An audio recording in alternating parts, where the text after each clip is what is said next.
नमस्कार.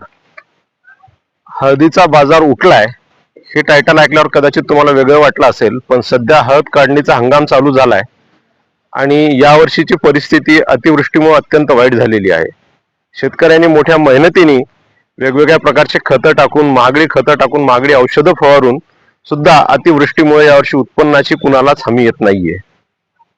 अशा परिस्थितीमध्ये हळदीचे दर काय राहणार आणि हळदीचा बाजार खरंच उठलाय का अशी म्हणायची वेळ आली आहे. कारण काही दिवसापूर्वी 19 ते 20 हजार रुपये प्रति क्विंटल असणारी हळद आज अगदी 11-12 हजार रुपयापर्यंत आलेली आहे.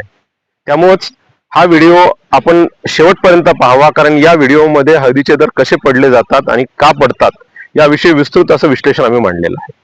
भावांनो, मागील 3 ते 4 महिन्यापासून स्वाभिमानी शेतकरी संघटनेचे संस्थापक अध्यक्ष माजी खासदार राजू शेट्टी यांनी हळदीच्या विषयासंदर्भात हात घातला आणि मुख्यमंत्री देवेंद्र फडणवीस यांना पत्र लिहून NCDX मार्फत हळदीचे जे काही व्यवहार होतात त्याच्यामध्ये 25,000 कोटीचा घोळ झालेला आहे, गैरव्यवहार झालेला आहे, हा आरोप केला. त्यानंतर त्यांनी अमित शहाना सुद्धा पत्र लिहून आणि फायनान्स मिनिस्टरला सुद्धा पत्र लिहून याविषयी अवगत केलं, पण शासनाकडून आणखी म्हणावं त्या प्रकारची कुठलीही ठोस पावलं उचलल्या जात नाहीयेत. भावांनो, आज आपल्याला सांगायचंय की नेमका हा विषय काय आहे. त्यापूर्वी आपण हा एक छोटासा व्हिडिओ पहा. रखा था, तो वो होने के बाद भी अभी हमारा NCDX का जो कॉन्ट्रैक्ट है वो 120 का लगभग 190 रुपए तक आया था और आज भी लगभग 150 रुपए तक नीचे आ गया. तो इसके कारण अपने आत्मचिंतन करना बहुत जरूरी है कि क्या हम लोकल फिजिकल सर्वे करते हैं, क्या हम क्रॉप का प्रॉपर सर्वे करके हम डिमांड सप्लाई का गैप चेक करते हैं क्या. क्योंकि पिछले साल भी जब 12,000 की हल्दी हुई थी तो क्या कारण था कि वापस 19,000 हुई. पिछले बार ये व्हाट्सएप यूनिवर्सिटी जो है ना, तो व्हाट्सएप यूनिवर्सिटी में क्या होते हैं कि किसी को क्रॉप कम बोलना ही नहीं है और मंदी तो किसी को बोलना ही नहीं है. अगर कोई कमोडिटी के अंदर अगर कोई आदमी मंदी बोल देवे ना तो उसको तो आदमी बोलता है विलन ही बना लेता है. सही है. तो लोगों को तेजी बोलना, तेजी सुनना बहुत पसंद है, तो लोगों को अच्छा सुनना पसंद है, इसलिए कोई मंदी की बात करता नहीं है. लेकिन अपने बात डिमांड सप्लाई की जरूर करना चाहिए, क्योंकि अगर हम प्रॉपर डिमांड सप्लाई की बात करेंगे तो ही हम व्यवसाय में सफल होंगे. तो मुझे लगता है कि इस साल अगर फसल 1,25,00,000 बोरी भी अगर पकड़ दे, कि हम 1,40,45,00,000 बोरी पकड़ रहे थे, अगर यील्ड कम आता है, बारिश से खराब भी होता है, तो 1,25,00,000 का फसल आने का अनुमान अभी मैं हमारे यहाँ भी स्पाइस इंडस्ट्री के बड़े बड़े लोग हैं उनसे भी चर्चा कर रहा था. वो भी कोई बोल रहा है 1,15 तो मिनिमम आएगा, कोई बोलता है 1,20 आएगा. तो 1,25 का फसल भी अगर अनुमान करते हैं, 1,20 भी पकड़ लेते हैं, तो आज का जो कैरी है 16,24,00,000, तो 1,49,00,000 बोरी का टोटल सप्लाई है. और अपन खपत पकड़ दे 1,05,00,000 बोरी भी खपत पकड़ दे, जिसके अंदर ओलेरिजन प्लांट लगभग 10,00,000 बोरी लेता है, एक्सपोर्ट में जाता है 35,00,000 बोरी और लोकल डोमेस्टिक में भी बचा हुआ माल जाता है. तो लगभग 1,05,00,000 बोरी तो अपना फिर भी 44,00,000 बोरी बचता है, जो 2027 की फसल के लिए अपने को अवेलेबल है. अब देखो कि अगर किसान को भाव क्या है, कपास को भाव नहीं है, सोयाबीन को भाव नहीं, भी इंपोर्ट हो रहा है, बनाना हो रहा है, तो ये किसान को अगर 80 रुपए का भी अगर हमारे मराठवाड़ा किसान को अगर मिलता है, अगर यील्ड 35-40 कुंटल का आता है, तो हमारे मराठवाड़ा को किसान लोगों को 80 का भाव भी पोसाता है. और हमारा जो पश्चिम महाराष्ट्र तमिलनाडु के किसान को भी 100 रुपए का भाव पोसाता है. अगर 100 रुपए में भी हल्दी अगर बिक गई तो आने वाला फसल सोइंग बहुत बढ़िया होने की, अगर बारिश पानी मानसून जो होता है तो आने वाला फसल यहाँ इसका एक ही है, बारिश पानी अच्छा हो तो किसान को सोइंग करने में बहुत ज़्यादा आनंद होगा. तो लगभग 44,00,000 बोरी, और उतना ही अगर सोइंग भी होता है तो 44,00,000 बोरी और 1,25,00,000 बोरी का अगर फसल देखते हैं तो वापस 2028 की फसल के लिए कितना स्टॉक बचेगा, ये आत्मचिंतन करने का हर व्यापारी होशियार है. तो हल्दी में बिल्कुल सतर्क रह के काम करे. आपण हा आत्ताच व्हिडिओ बघितला. हा व्हिडिओ आहे 13व्या ग्लोबल स्पाइस समिट मधला. या स्पाइस समिट मध्ये, कॉन्फरन्स मध्ये देशातील आणि जगातील मोठे मोठे मसाला उद्योगातले उद्योगपती, इंडस्ट्रीज, एक्सपोर्टर्स हे सगळे जमतात. या ठिकाणी मोठ्या चर्चा होतात, मोठे मोठे व्यापारी येतात आणि या माध्यमातून आपल्या देशामधून काय काय होणार आहे मसाल्याच्या बाबतीत, हळदीच्या बाबतीत यावर विस्तृत चर्चा होते. तिथून एक दर काय राहावेत, उत्पादन काय राहावे याच्यावर चर्चा होते आणि इथून आपल्या शेतकऱ्यांना प्रत्यक्ष दर काय मिळतील याची एक भूमिका याच्यामध्ये कॉन्फरन्स मध्ये मांडली जाते. भावांनो, आज आपल्याला सांगायला असं म्हणजे मला अभिमान वाटतो की भारत हा जगातला एकमेव देश आहे की जिथे 80% हळद आपण उत्पादित करतो. म्हणजे पूर्ण जगाला 80% हळद सप्लाय करणारा एकमेव भारत देश आहे. परंतु 80% हळद आपण उत्पादित करून सुद्धा आपल्याला खरंच आपण मोनोपोली असल्यामुळे आपली पूर्ण दादागिरी असताना या क्षेत्रामध्ये आपल्याला त्या प्रकारचे दर मिळतात का, हा मोठा प्रश्न आहे. त्यामुळेच हळदीचा बाजार उठलाय असा आम्हाला प्रश्न पडलेला आहे. भावांनो, मागच्या वर्षी आत्ताच्या व्हिडिओमध्ये आपण बघितलं असेल, हे आहेत सांगलीतले एक मोठे प्रतिष्ठित व्यापारी स्वतःला म्हणून घेणारे सारडाजी. यांनी आता या व्हिडिओमध्ये सांगितलं की या वर्षी हळदीचं उत्पन्न जवळपास 1,20,00,000 बॅग्स राहील. मागच्या वर्षीचे 24 लाख बॅग शिल्लक आहेत आणि अशा पद्धतीने आपली जी गरज आहे ती फक्त 1,10,00,000 बॅगची आहे. त्यामुळे पुढच्या वर्षीच्या सीझनसाठी 44 ते 35 ते 40 लाख बॅग शिल्लक राहतील. आता या बाबांजींचा यांनी कुठला सर्वे केला, कुठल्या सर्वेच्या माध्यमातून यांनी हा निष्कर्ष काढला, हा मोठा प्रश्न आहे. कारण यांनी जे निष्कर्ष सांगितलेत त्या माध्यमातून दर पाडण्यासाठी सुरुवात झालेली आहे. मी तुम्हाला मागच्या वर्षीचा थोडा इतिहास सांगतो. मागच्या वर्षीचं आपलं उत्पन्न होतं, वातावरण चांगलं असताना, हवामानाने साथ दिलेली असताना आपलं जवळपास 90 लाख बॅगचं आपलं उत्पन्न होतं, 90 लाख कट्ट्यांचं उत्पन्न होतं.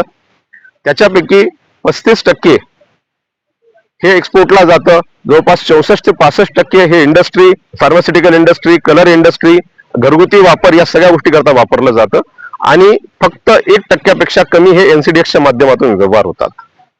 सांगायचा विषय असा आहे की आपलं जे कन्झम्पशन आहे ते फक्त 1,05,00,000 ते 1,10,00,000 बॅगचं आहे. मागच्या वर्षी हा जो आकडा होता तो हा कट टू कट होता, म्हणजे 1,05,00,000 1,10,00,000 होता. त्यामुळे दर बऱ्यापैकी टिकून होते आणि संघटनेने एनसीडीएक्सच्या गैरव्यवहारात हात घातल्यामुळे दर टिकून होते. या वर्षीची आपण परिस्थिती बघताय, आपण हळद काढतोय, हळद काढताना आपल्या लक्षात येईल की 20 ते 25% माल सडलेला निघत आहे, अक्षरशः सडलेला निघत आहे. त्यामुळे यावर्षी सरासरी 20 ते 25च्या वर उतारे जाणार नाहीत, ही सर्व शेतकऱ्यांची भावना आहे आणि आज परिस्थिती तशी आहे. आपण हळद जसं जसं काढायला पुढे चाललोय तसं तसं लक्षात येते की सरासरी 20 ते 25च्या वर कोणाचाही उतारा जात नाही. पण हे जे बाबाजी आता बोलले त्या बाबाजींना आम्हाला प्रश्न विचारायचा आहे. या बाबाजींनी सांगितलं की 35 ते 40चा उतारा येतोय मराठवाड्यामध्ये आणि शेतकऱ्यांना 8,000 दर दिला तरी पुरेल.